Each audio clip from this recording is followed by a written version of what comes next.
Watching how certain people leaned towards Sarah, how comfortable they were, how familiar, watching how the laughter shifted when I moved closer, how conversations paused and then resumed with safer topics. I stood in a room full of people who knew something about my marriage that I didn't. And the worst part wasn't the suspicion. It was the certainty that this wasn't the first time I'd been the punchline. It was just the first time I'd been in the room.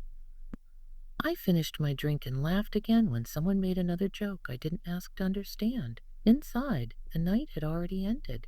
We left the party together like nothing had happened. That was the strangest part.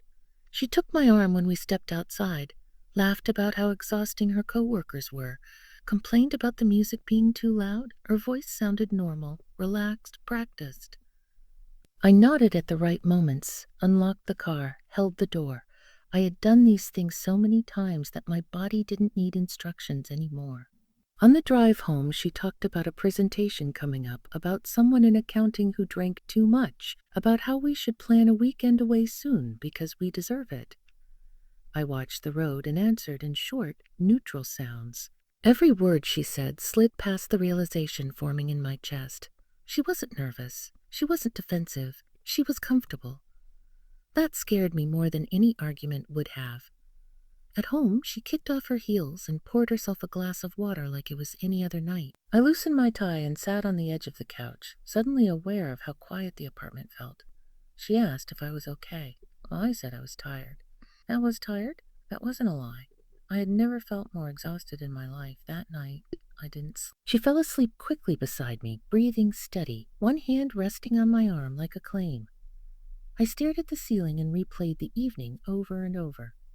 This time without the laughter, without the noise. Stripped down, the jokes weren't jokes at all. They were confirmations. Signals passed between people who assumed I already knew my place. By morning, I had decided not to confront her.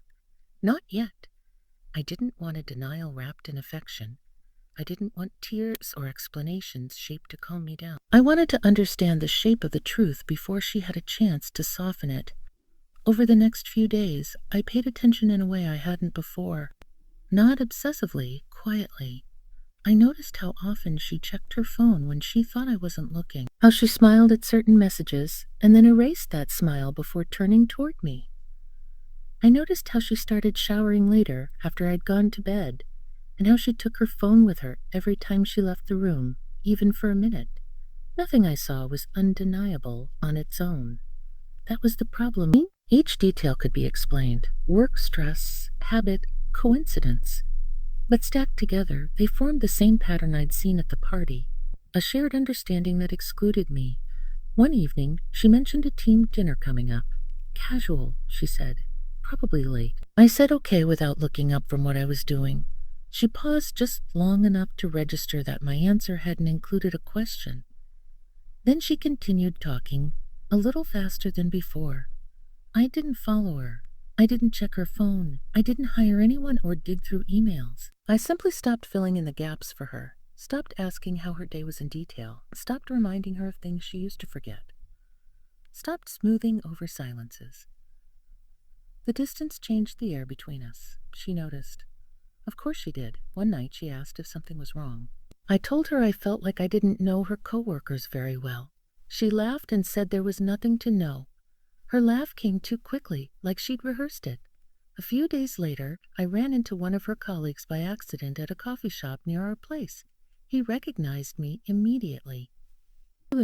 He asked how I was doing, how things were at home. His tone was careful, measured. When I said everything was fine, he nodded, relief flickering across his face before he could hide it. He didn't ask about Sarah. That's when I understood something else. This wasn't new, not to them. The jokes at the party hadn't been reckless slips. They had been the result of time, familiarity, a story that had been told enough times to become casual. That night, as Sarah slept beside me again, I didn't feel angry. Not yet. I felt clarity, a clean, sharp awareness that the life I thought I was in was slightly off-center, like a picture hanging crooked on a wall. Everyone else had adjusted to the angle. I was the only one still trying to straighten it. I knew then that when the truth finally came out, it wouldn't arrive as a confession. It would arrive as confirmation.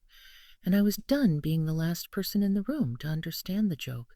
The shift didn't happen all at once. It crept in quietly, the way something does when it's been waiting for permission. Once I stopped pretending everything was normal, normal stopped pretending back. The house felt different. Not hostile, just edited, like certain emotions had been removed to make room for efficiency. She started watching me more closely. Not openly, not suspiciously, but with the same awareness you use around something unstable. She noticed that I no longer asked where she was going, that I didn't comment when she came home late, that I didn't react when she canceled plans we'd made days earlier. The absence of reaction confused her more than anger ever could have. One evening, she came home later than usual, keys jingling louder than necessary as she set them down. She lingered in the doorway, waiting for me to look up. I did. I was sitting at the table, laptop open, not working, just occupying space. She cleared her throat and said my name. I looked at her then, really looked. She smiled, unsure of the expression she was supposed to wear. She said her team had gone for drinks after work. She said it had been spontaneous. She said she hadn't checked her phone because it was loud. I nodded once. That was it. No follow-up, no reassurance. She waited for something else. It never came. Later that night, she tried to be close. Not urgently, not dramatically, just a hand on my shoulder, a kiss that lingered a second longer than usual. I stepped away under the pretense of being tired. Her face tightened for a moment before she turned it into concern. She asked if I was feeling distant. I told her I was thinking. That was the first true thing I'd said out loud in weeks. The next day, I did something I hadn't done in a long time. I went to lunch alone, not at my desk, not rushed.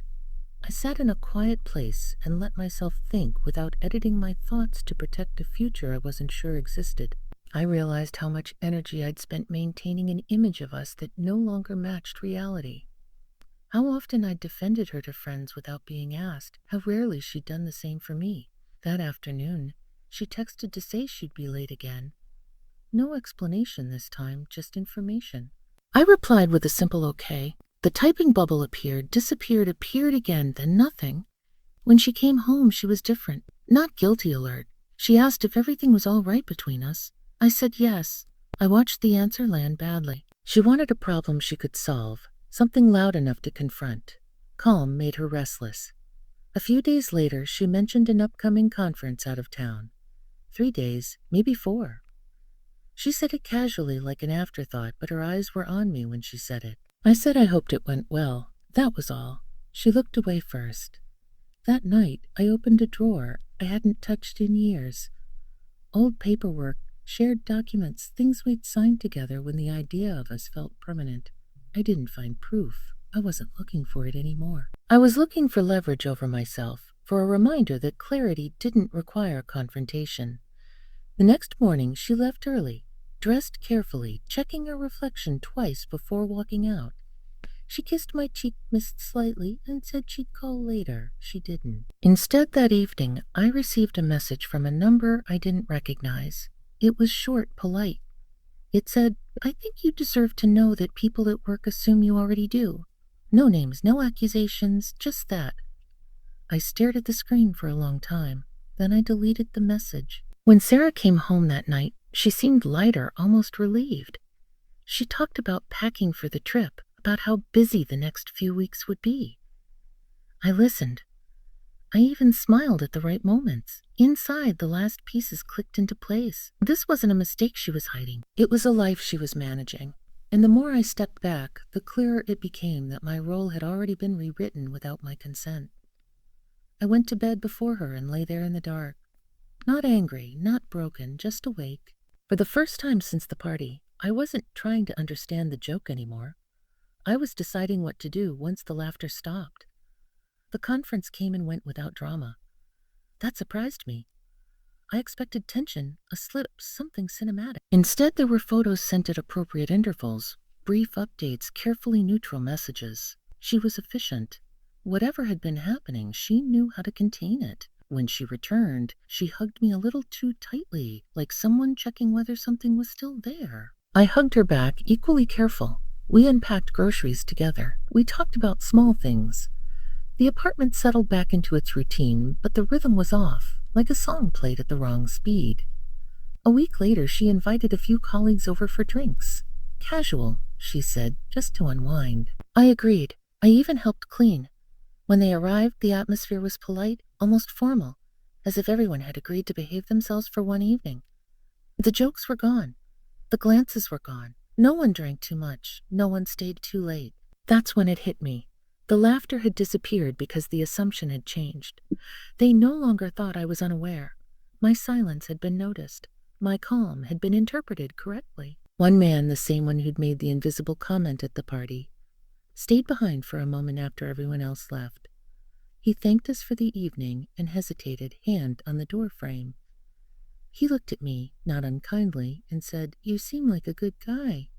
Then he left. Sarah didn't comment on it. She avoided my eyes while she gathered empty glasses. I watched her move through the space, familiar and distant at the same time. Finally, she asked if I thought she worked too much lately.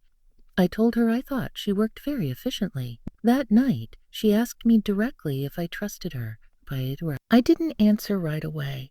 I thought about the party, about the jokes, about the message I'd deleted, about how many people had already adjusted to a truth I hadn't been invited into. Then I told her that trust wasn't a question anymore. It was an answer we'd already been living with. And she didn't argue. She didn't cry. She nodded slowly, like someone hearing a diagnosis they'd suspected. She asked what that meant for us. I said it meant I wasn't going to perform confusion anymore, that I wasn't interested in pretending to be surprised by things everyone else already knew. We sat there for a long time after that. Eventually, she said she hadn't meant for it to become public. I told her that it always does eventually. Silence doesn't hide things. It just delays who finds out last. The following weeks were quiet. Not hostile, not dramatic, just honest in a way we hadn't been in a long time. We talked about logistics, about timing, about how to disentangle a shared life without turning it into a spectacle. There were no accusations, no raised voices. The story had already been told elsewhere. There was no need to repeat it at home. On my last night in the apartment, I packed slowly. She watched from the doorway, arms crossed, unsure whether to help. I thanked her for being clear in the end. She said she wished things had been different. I said they already were. We'd just been standing in different versions of the same room. When I walked out, I didn't feel defeated. I felt strangely light, like someone who'd finally stopped laughing at a joke they didn't find funny. I think about that party sometimes, about the moment I laughed along with everyone else. Not because it hurts, but because it taught me something important. When people are comfortable laughing at you in public, the truth has been circulating privately for a long time. And once you realize that you don't need revenge, you don't need explanations, you just need to stop pretending you're not in on the joke and decide whether you still want to be in the room.